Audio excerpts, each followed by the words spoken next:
Hey friends, Devin here with Backcountry Exposure. In this video today, I want to break down the use of portable power stations for camping. Specifically, power stations for when you are camping from the car and not necessarily from an RV or a travel trailer or even a van where the device may live more permanently in that space. So for me and my family, this is the approach to our camping where all of the gear that we have gets loaded into the back of the car and we're driving to a campsite and then sleeping in a tent. So choosing the right power station is pretty important as it needs to provide the power that I need without taking up more space than is necessary in the car with everything else that I'm carrying for the trip. Now, as a disclosure here, this video is sponsored by Bluetti, who makes each of the power stations that are here in front of me, and I'll specifically feature the AC50B power station right here as a portion of the video. But in general, the information that I'm sharing here today applies to Bluetti, but other brands of power stations as well that are on the market for choosing the right option for your needs. Now, Bluetti did not ask me to make this specific video topic, but I do want to thank them for supporting the channel, as sponsors do help me to keep making content like this for you guys. Now, the number of power stations available on the market right now is honestly pretty overwhelming. It seems like there's a new option coming out every single week. So I thought I'd put together a few questions and some considerations to look at that will help you narrow down the various options of what you need from a power station. So, number one, what are you needing to power? Number two, how long do you need power for? Are you going for a week? Are you going for a weekend trip? Number three, what's your budget? Number four, how much space do you have or how much space do you need in your car for that power station? Number five, can you run additional power during the day, like a solar panel that allows you to keep the power station charged and topped off? And number six, what is practical for my activity? Now, in this video, we're talking about camping specifically, but what is practical for that? Now, before I dig into those questions and considerations, let's look at the main things that differentiate a power station from each other. I've got three different options here today. For me, it's three main things. One is total watt hour capacity. Number two is total inverter output for the AC outputs that are on the power station. And number three is the number of available outputs for power and charging. So these three things are really going to narrow down exactly what you are looking for from a power station. The watt hour capacity of the power station will ultimately determine how much you can power and for how long. A bigger battery, like this AC180 here, is simply going to run longer between charging cycles. But you can quickly buy too big of a power station for your needs if you aren't needing to power that much. Maybe the EV3A is a better option, or the AC50B. But if you do get a power station that's too small in total watt hours for your specific needs, then you're potentially going to end up with issues, even if you have a solar panel like this that's available to help you charge that power station. And it may just be the fact that you don't have access to the sun. You can't charge effectively on cloudy or rainy days. So my rule of thumb here is to find the sweet spot when it comes to a power station that's just slightly larger than what you actually need to give you a little bit of a buffer, because power stations also don't always give 100% of their advertised output. So that leads into question number one. What are you needing to power? For me, as an example, when I'm going camping, I am mostly needing to power my 12-volt fridge and keep it powered for the duration of my trip.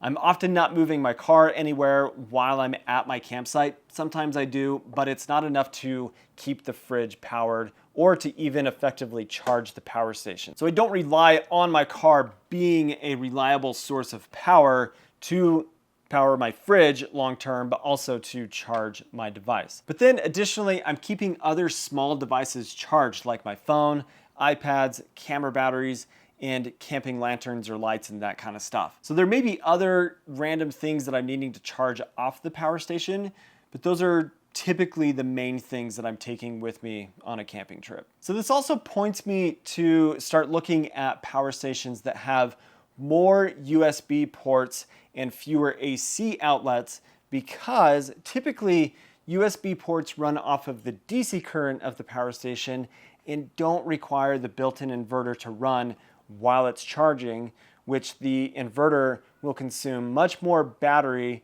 than would be necessary to charge small electronics. Now I can certainly use USB plugs that plug into the AC outlet that expand the number of available USB ports, but that wouldn't be my first choice of using USB to charge my devices. And many power stations that have multiple USB-C ports, like I've got here on the AC50B, has the ability to charge at 65 to 100 watts of output.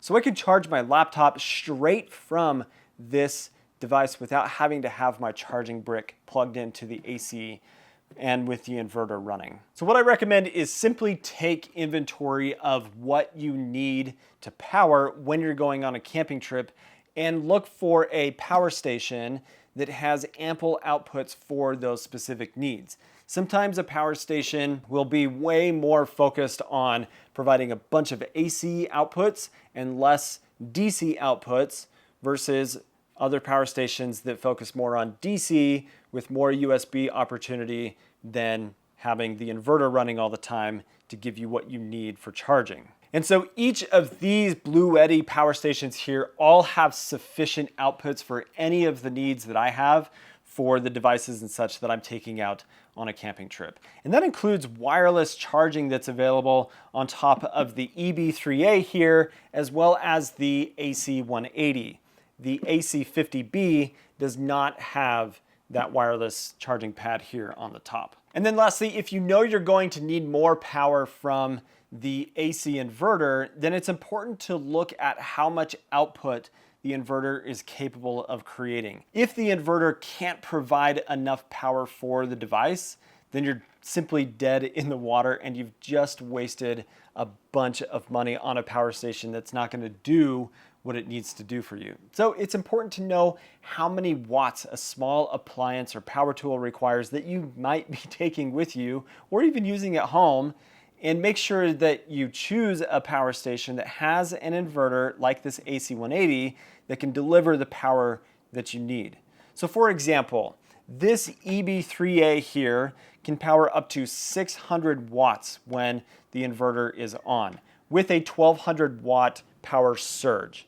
This AC50B will do 700 watts, and the AC180 here will power up to 1800 watts, which typically the larger the power station, the larger the inverter capability is going to be because you just have more battery power available.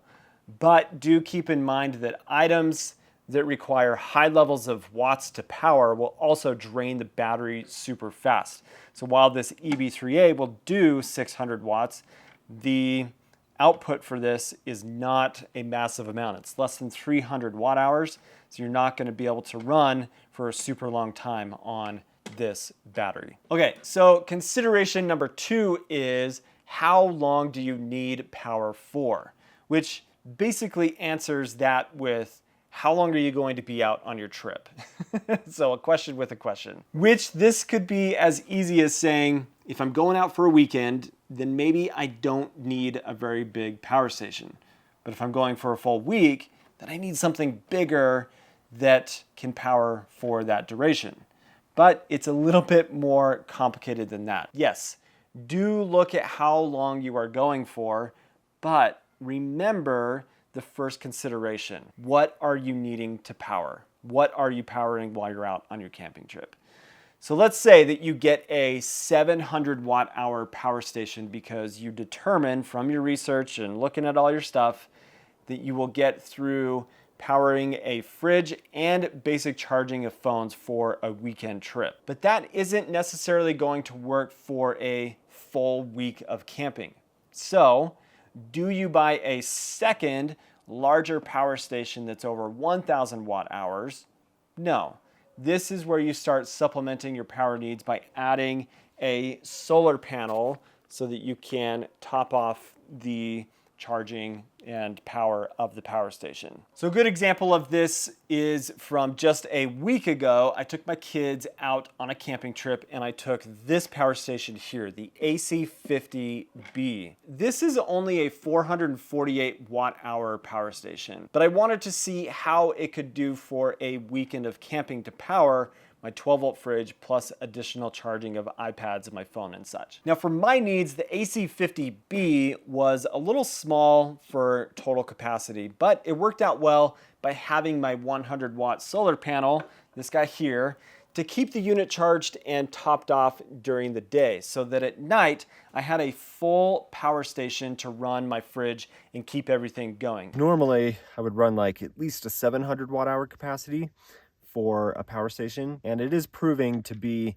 a bit lower than I would want for a weekend where I'm running my fridge. This is the IceCo Go 20. This is less efficient in its like running. It doesn't, I don't know, it runs more often than other fridges that I have. Overnight, for about 9 hours, it went from 85% to 57%. Yeah, now it's at 56%, but I think I would want a slightly larger, at least a 700 watt hour capacity battery bank for a weekend if I'm running a fridge. The 100 watt solar panel took the unit from 56% to 100% in just 3 hours. So before lunchtime, I was all set for the rest of the day because the solar panel kept it topped off for the rest of the day while I had access to the sun, which that's really cool and really efficient. But if I don't have a way to charge the device while I'm out on my trip, then I'm definitely going to want a larger capacity battery to cover me for my trip. So maybe a 1000 watt hour plus option is the better buy in that point. But let's break down this AC50B power station a bit here real quick. After a month or so of use with this little guy, I've been impressed with just how simple it is, affordable it is, and how it fits the needs of a lot of users. It's not going to be able to do any real heavy duty use, but it's a really good sweet spot for powering all of the small electronic devices that we use every day. iPads, phones, camera gear, that kind of thing. I think it's especially good if you aren't powering a fridge and just using it to charge your devices. Now I think it's a missed opportunity though for bluetti to not have included here on the top of the AC50B a wireless charging pad like you have on top of the EB3A. It's not a deal breaker, but I do think it's a missed opportunity. Now the AC50B here has one 12-volt output here on the front, 3 USB ports, which 2 of them are USB-C and will power at 65 watts of output each. But then it's got one USB-A port, and it's got 2 120 volt AC outlets here on the side that are a pure sine wave inverter output that provides 700 watts of total output, but it has a power lift to 1000 watts. Now you can charge this unit with solar with a max solar input of 200 watts to the lithium iron phosphate battery chemistry that's inside. Now it's got up to 3000 charging cycles to 80% of the battery capacity, and it can charge to 100% in as little as 45 minutes with the turbocharging that you can enable on the bluetti app on your phone. Now the next consideration here is, what's your total budget? How much do you have available to spend? Prices for power stations are all over the map. You can spend a lot of money on a power station, but you can also go really cheap. But if you go really cheap, you're also potentially sacrificing quality, the warranty of the unit, and the reliability as well. So I don't recommend going with a really cheap power station. Find that middle of the ground option that just has all of the things around reliability, warranty, that kind of thing. But then I also recommend getting a power station with a lithium iron phosphate battery that's just simply going to be a better device for longer term use, more reliable, And even though it's going to be a little bit more money, it's definitely worth going with that option. So do your research on various brands of power stations and look for reviews where the particular unit you're looking at has been used in the field and is being used in the application that you are looking to use it in. And make sure that the reviewer is speaking to their real world experience with the device. Unboxing videos are not always a good way to get a gauge on how a device works in the real world because it's straight out of the box and you're not seeing it out. I take these out on my camping trips, put them to use before I talk about them to see if they're a good option. And I really do enjoy genuinely the bluetti products and think they are a great value in that way. All of that said, this can save you a lot of headache down the road and it will help you choose a power station that works for your personal lifestyle and the activities and such that you're doing, like camping, for example. So next up, let's talk about space and practicality of a power station. I think it can be really easy to jump the gun and think, oh, I'm just gonna buy the largest power station that I can so that I don't ever have to worry about running out of power on my camping trips. That's a little bit what the AC180 here is for me, but it does supply good power for a longer period of time, and I actually really like it.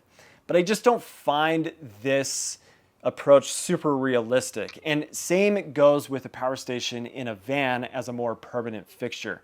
Sometimes I've seen videos where people have huge power stations that take up way too much space, and it just is probably pretty unnecessary to have that specific power station in that setting. But then also, I definitely want enough power, as I've discussed earlier here in the video. But I don't really want this massive and super heavy device to be taking up more space than is necessary. So for example, this AC180 unit here is about as big as I would ever want to go for a camping power station. It's just over 1,000 watt hours of capacity. It provides a ton of power, and with a 200 watt solar panel like this, I'm able to keep it topped off during my trip, and I've got just about everything that I would ever need from a power station to power pretty much anything I would take out on a camping trip. But I could also even go a little bit smaller and go to a 700 watt hour range of power station with a 200 watt solar panel and have a really slick system. You can see a size difference here that really reduces the amount of space that's used up in my car, and so that can be a good option too, and it saves some money as well.